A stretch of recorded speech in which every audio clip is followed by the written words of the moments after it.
NASA কি বিশ্বকে চমকে দিল? ইন্টারন্যাশনাল স্পেস স্টেশন বা আইএসএস কি 2030 সাল পর্যন্ত আমাদের মাথার উপরেই থাকছে?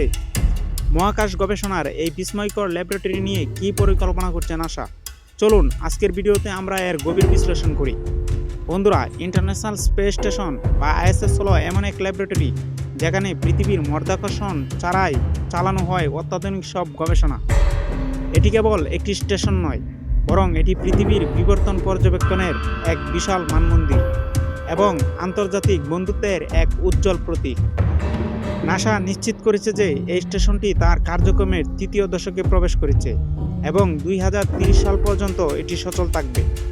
বর্তমানে এখানে আগের চেয়েও বেশি ব্যস্ত সময় পার করছেন বিজ্ঞানীরা।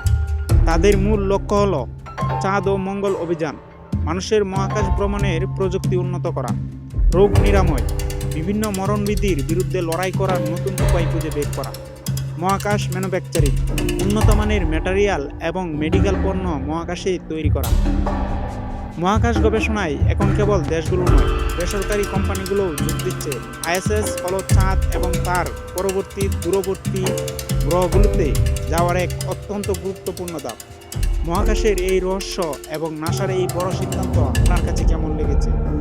2030 সালের পর আমরা কি নতুন কোনো স্পেস স্টেশন দেখতে পাবো? কমেন্ট করে জানান। ভিডিওটি ভালো লাগলে শোষণ টিভিতে সাবস্ক্রাইব করুন এবং আমাদের এই জ্ঞান বিজ্ঞানের যাত্রায় সাথেই থাকুন।